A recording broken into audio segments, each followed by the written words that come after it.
बेरमपुर मध्य प्रदेश की वादियों में बसा एक खूबसूरत गांव। लेकिन इस गांव में छिपे थे कुछ ऐसे भयानक रहस्य जिन्होंने उस सदी में निवास करने वाले साहसी लोगों के दिल में भी एक खौफ पैदा कर रखा था।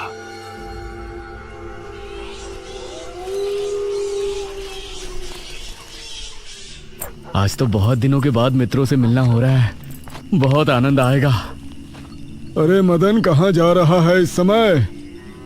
पिताजी, मेरे मित्रों से इतने दिनों बाद मिलना हो रहा है। वो सुबह होने पर वापस नगर चले जाएंगे।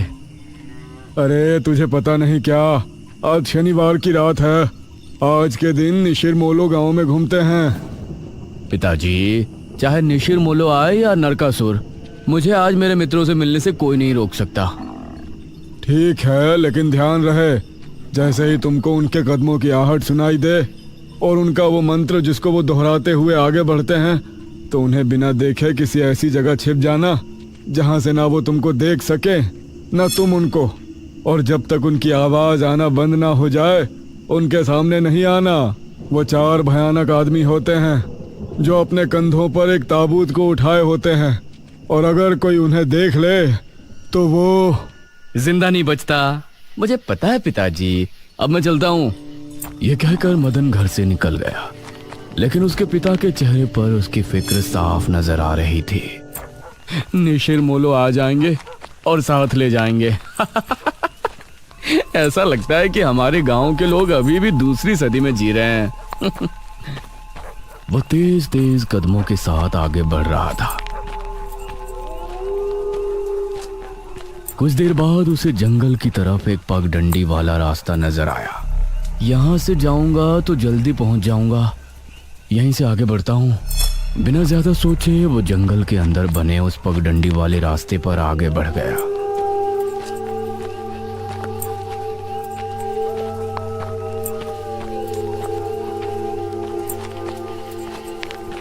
आज तो बहुत मजा आने वाला है, मिलकर खूब मदिरा पान भी करेंगे।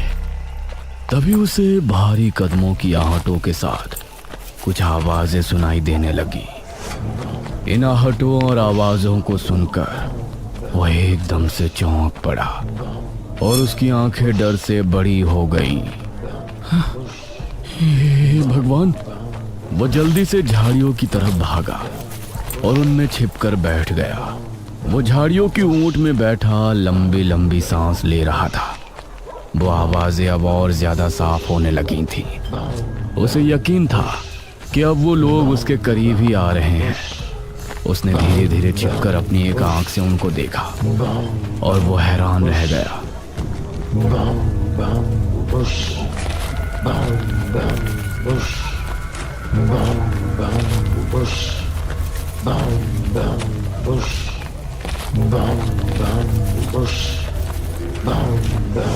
हे भगवान, मैंने इन्हें देख लिया।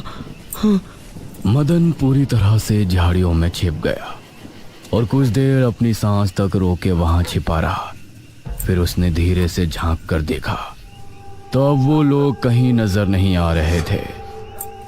हाँ, लगता है चले गए। वो वहां से निकला और दोनों तरफ देखा तो वहां कोई नजर नहीं आया। हाँ, शुक्र है भगवान। उसने एक कदम बढ़ाया ही था कि तभी उसे फिर से वही आवाजें अपने ठीक पीछे से सुनाई देने लगी। उसने एक झटके से पलटकर देखा तो वो चारों ताबूत वाले शख्स ठीक उसके पीछे खड़े थे।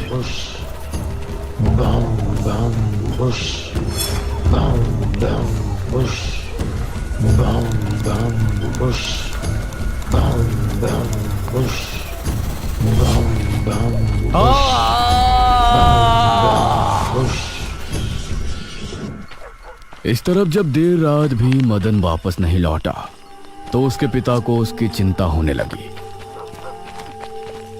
उसने गांव के एक आदमी विपुल को साथ लिया और जंगल की तरफ रवाना हुआ।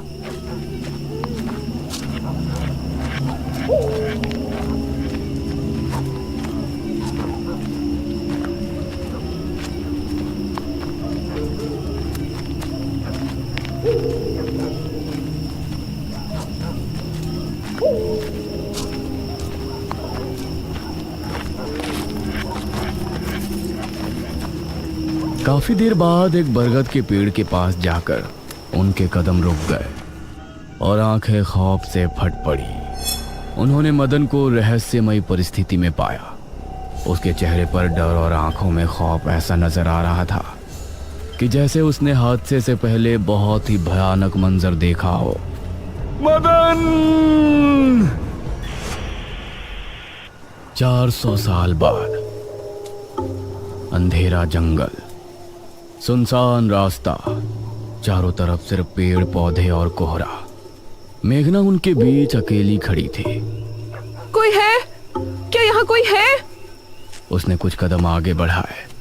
उसके सवाल का कोई जवाब तो उसे नहीं मिला, लेकिन कुछ टपकने की टप टप की आवाज अब उसे बराबर आ रही थी।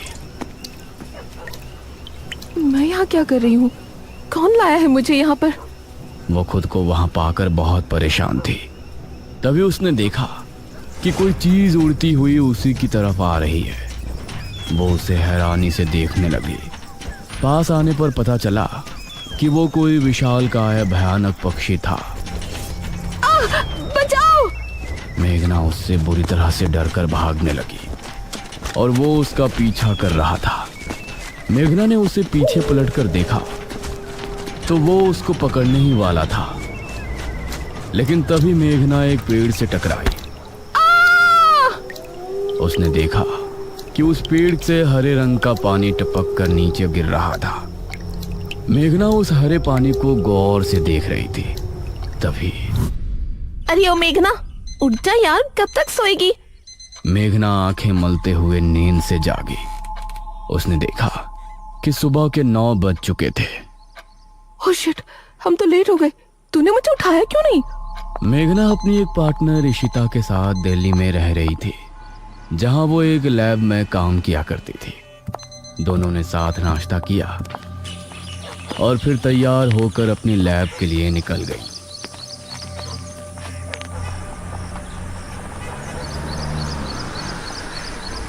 तेरा ऑमलेट खा खा कर मेरा पेट खराब हो चुका है। रोजाना कच्चा ही बना कर दे देती है। शुक्र मना कि कच्चा भी खाने को मिल तो रहा है। तेरे भरोसे रहेंगे तो वो भी नहीं मिलने वाला। सोकर ही 9 बजे उठती है।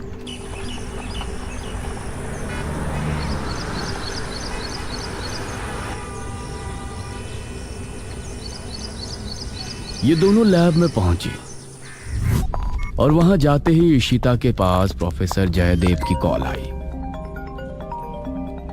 तुम दोनों ने इस बार बहुत समय ले लिया है। जो एंटीडोट बनाने का काम तुमको दिया था वो पूरा करोगे या नहीं? प्रोफेसर साहब, बस ये समझ लीजिए कि काम होने ही वाला है। आप हमें 3 दिन का समय और दीजिए। ये कहकर उसने कॉल काट दिया। तो इतने दिनों से प्रोफेसर को घुमा रही है, आखिर तू ये एंटीडोट तैयार करेगी कैसे? ये सुनकर इशिता ने एक किताब निकाली।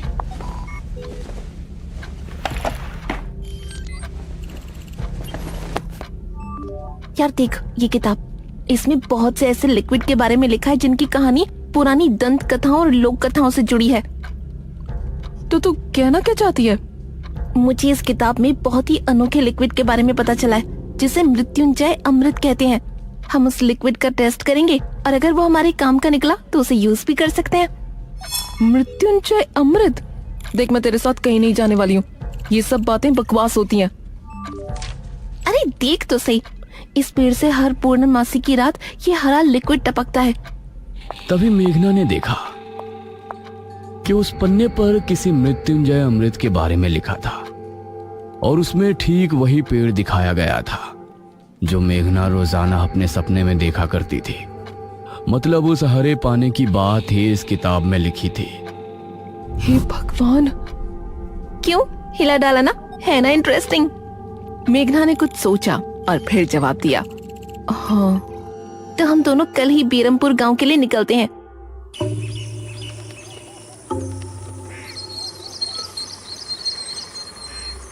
ये दोनों अगली सुबह ही बस से बेरमपुर के लिए निकल गई।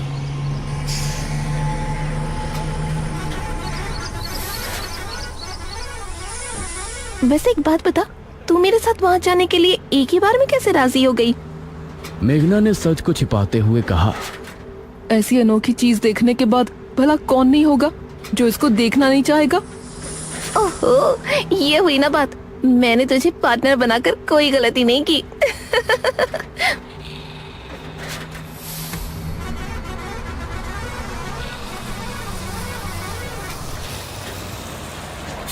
ये दोनों 5 घंटे के सफर के बाद एक जगह उतरी।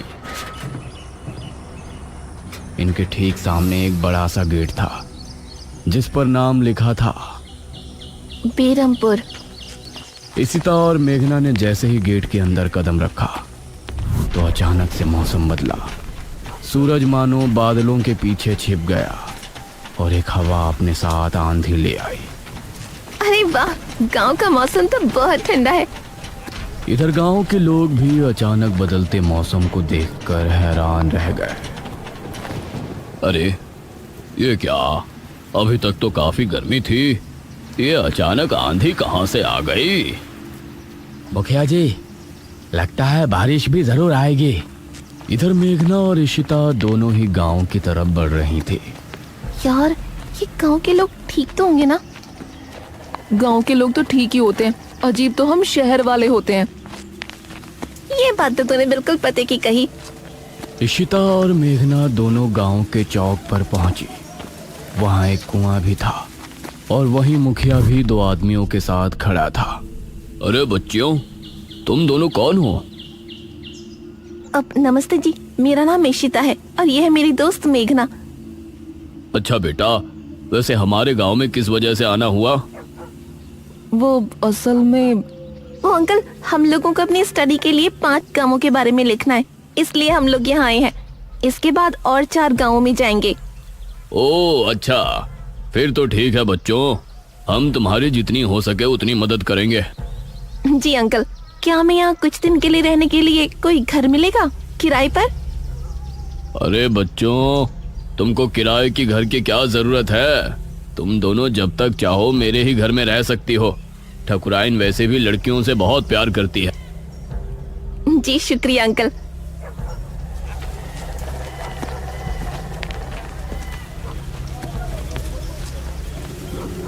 मुखिया इशिता और मेघना को अपने घर ले आया। तभी घर के मंदिर में जल रहा दीपक बुझ गया। अजी सुनती हो ठकुराइन? जी आई। ठकुराइन कमरे से बाहर आई। नमस्ते आंटी। नमस्ते बेटा। ओ जी, ये प्यारी प्यारी बच्चियां कौन है? ये दोनों शहर से अपनी पढ़ाई के सिलसिले में आई हैं। हमारे गांव के बारे में लिखना चाहती हैं। वो क्या होता है रे, वो रिसर्च करने आई हैं। तभी वहां पर एक और लड़का आया। क्या कहा? हमारे गांव पर रिसर्च? इशिता और मेघना ने उसे देखा। भला हमारे बेवकूफ गांव में आपको क्या मिल सकता है? ये सुनकर इशिता और मेघना हैरान रह गई। चुप करो अनुज, ऐसे कोई अपने गांव में बोलता है क्या? ये मेरा बेटा है अनुज। अनुज ने मेघा और इशिता की ओर देखा और उन्हें हाथ जोड़कर नमस्ते किया। नमस्ते बेटा अनुज, जरा इन दोनों को वो खाली कमरा दिखा दो जो तुम्हारे कमरे के बराबर में है। ठीक है पिताजी, आओ देवियों। देवियों? अनुज कॉरिडोर से होते हुए उनको कमरा दिखाने ले जाने लगा। इसी समय गांव के मंदिर में बैठा पुजारी भगवान की आरती कर रहा था। तभी अचानक से दिया बुझ गया। ये संकेत तो ठीक नजर नहीं आ रहे। हे प्रभु, रक्षा करना। वैसे आप लोगों को रिसर्च करने के लिए यही गांव मिला था? अरे हम लोगों को 5 गांवों के बारे में लिखना है, तो इसीलिए जो भी गांव पास दिखा चले आए। इसके बाद और किसी गांव में जाएंगे। अच्छा, वैसे यहाँ कुछ ऐसा है जो कि रहस्यमय या ऐतिहासिक हो? हाँ है ना, एक राजमहल। राजमहल यहाँ? हाँ, 400 साल पहले जो यहाँ के राजा हुआ करते थे, उनका महल। वैसे अनुज, क्या तुम हमें उस महल में लेकर चलोगे? हाँ, तुम लोग जाना चाहोगी तो जरूर। तो ठीक है, रात को जब सब सो जाएंगे तो हमें वहाँ ले चलना। यह सुनकर मेघना इशिता को हैरानी से देखने लगी। रात के समय तुम लोग मजाक तो नहीं कर रहे? नहीं, हम तो चलने को तैयार हैं। तुम्हें डर लग रहा है तो बताओ। मेरा गांव है ये, मुझे क्यों डर लगेगा? ठीक है, ले चलूंगा, लेकिन पिताजी को और माँ को पता नहीं चलना चाहिए। ग्रेट। तो बताओ किस टाइम आ रहे हो? 12 बजे तक पिताजी और माँ दोनों सो जाएंगे। मैं उसी समय तुम लोगों को ले आऊंगा। हाँ सही है। ये कहकर अनुज ने उन्हें कमरे में छोड़ा और वहां से चला गया। ये क्या? हम तो उस मृत्युंजय अमृत के बारे में पता करने आए थे ना। अब हम ये राजमहल क्यों जा रहे हैं? अरे उसको सीधा पूछते तो उसे शक हो जाता ना। आज हम राजमहल चलते हैं और फिर कल उसे जंगल जाने को कहेंगे और वहाँ जाकर बातों ही बातों में उससे मृत्युंजय अमृत के बारे में पूछेंगे। ये सही है। इस तरफ गांव के लोग मौसम के बदलती ठंड से बहुत हैरान थे। पुजारी बार बार आसमान की तरफ देख रहा था, जहां उसे काला अंधेरा इधर उधर घूमता हुआ नजर आ रहा था। करीब 12 बजे जब मुखिया और उसकी पत्नी गहरी नींद में थे, तो अनुज कमरे से निकला। अरे लगता है आ गया। इशिता ने उठकर दरवाजा खोला। हाय अनुज। तुम लोग तैयार हो? हाँ चलो, हम तो रेडी हैं। तो चलो। अनुज इनको लेकर घर से निकला और इन्होंने 2 गलियां पार कर ली थी। उफ, तुम्हारे गांव में हवा इतनी ज्यादा चलती है क्या? रोज तो नहीं चलती, लेकिन शहर की 2 लड़कियों के साथ लगता है उनके शहर का प्रदूषण भी आंधी के रूप में साथ आ गया। कुछ देर चलने के बाद ये तीनों एक बड़े से राजमहल के सामने खड़े थे, जिसे देखकर मेघना को कुछ याद आने लगा। ऐसा लगता है कि इस राजमहल को मैंने पहले कहीं देखा है। ये है राजमहल, राजा सूरजभान का। वाकई में काफी आलीशान है। यह कहते हुए इशिता ने अपने कैमरे में उसकी एक फोटो ली। हमें खिड़की से अंदर जाना पड़ेगा, इसका दरवाजा सालों से जाम है। ये तीनों एक खिड़की के रास्ते राजमहल में पहुंचे और वहां की हर एक चीज मेघना को जानी पहचानी लग रही थी। इस तरफ गांव में आंधी का बहाव बढ़ने लगा था। सभी अपने अपने घरों में आराम से सो रहे थे।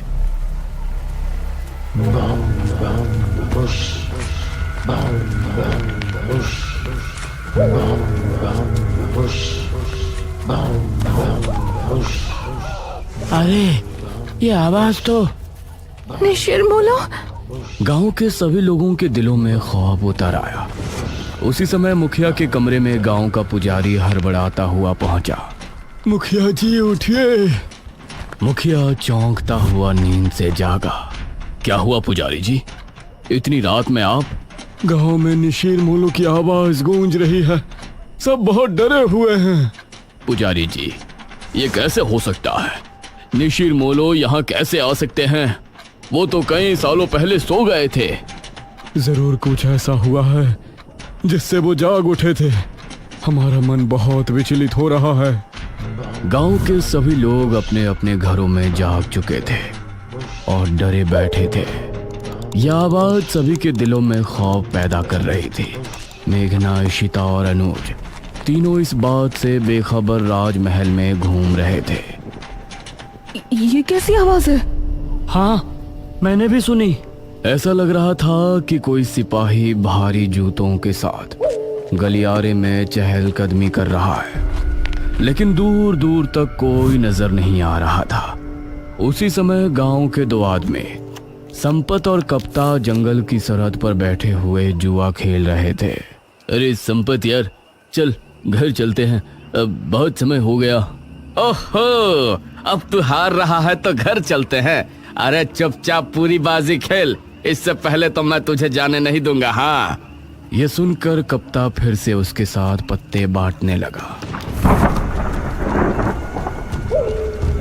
उन दोनों को यह आवाज सुनाई दी। तेज आंधी की हवाओं में उनकी आंखें बहुत मुश्किल से खुल रही थी।